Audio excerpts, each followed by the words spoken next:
Death on the Nile comes out this week, guys. And should you go see it? Well, if you're a fan of murder mysteries and good whodunit, then yes, go see it, because Kenneth Branagh as Hercule Poirot is fairly good. And here in this video is my review. We're going to talk about what you should be expecting from this movie. Guys, the acting in the cast is the real standout, so let's just get into what I really liked about it. And here we go through with some of the rundown of what you should expect from these characters. Now, the characters do have names, but you're going to remember them by just who they are. So Kenneth Branagh as Hercule Poirot did a fantastic job. Great opening scene to establish his character, and what really motivates him and stuff. So I felt like that was fairly well done. Now Tom Bateman is Book, or you'll just remember him as the son. He's the son to Annette, who does phenomenal in this. There's a scene in this where you'll be like, ooh. In the theater I was like, that's good. She's good. Annette Bening is a real standout in this. He plays the son. And Gal Gadot, I was wanting to see if she could do this kind of a role, because we were only seeing like Wonder Woman and Fast and the Furious, these very shallow type characters that don't have a whole lot of depth. But Kenneth Branagh was able to get kind of a meat out of her, like a meaty role, and she did good in this. Man, she did really good. I'm so happy for that.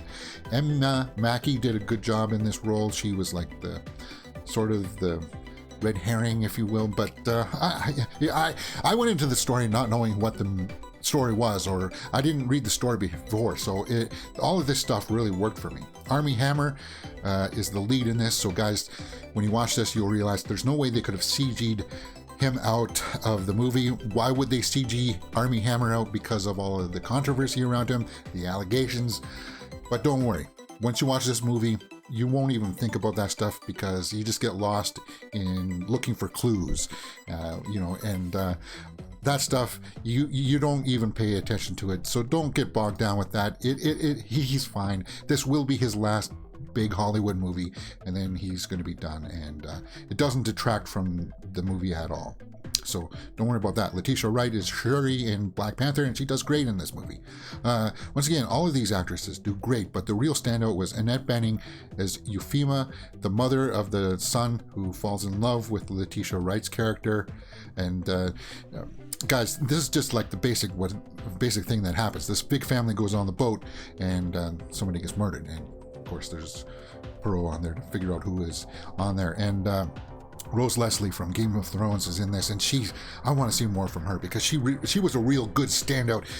The camera loves her, and I definitely wanted to see more, but they're not showing his picture here, but Russell Brand is also in this movie, and he was my second big standout in this, because it's something that you would never expect him to. You see him in that kind of a role. He's more of a comedian, and to see him in a serious role, it was actually really well done. That's one of the things that really stands out in this, is that all of the acting is fairly well done, is fairly well shot, except for some of the cinematography dealing with the CG sets and the backgrounds and stuff like that. Okay, they didn't really shoot it in Egypt or whatever. Fine, they're on a CG stage. But once they get onto the boat, the main centerpiece of this movie, and you get into the mystery, it's good. Does it take a little bit long to get into the mystery part of it? Perhaps. It is a touch long, but once you get invested, guys, it's just a fun whodunit movie. Death on the Nile. The tomato meter for it is 63% for critics and 77% for the audience. And that's where I would say, guys. I would say Death on the Nile is around the 7.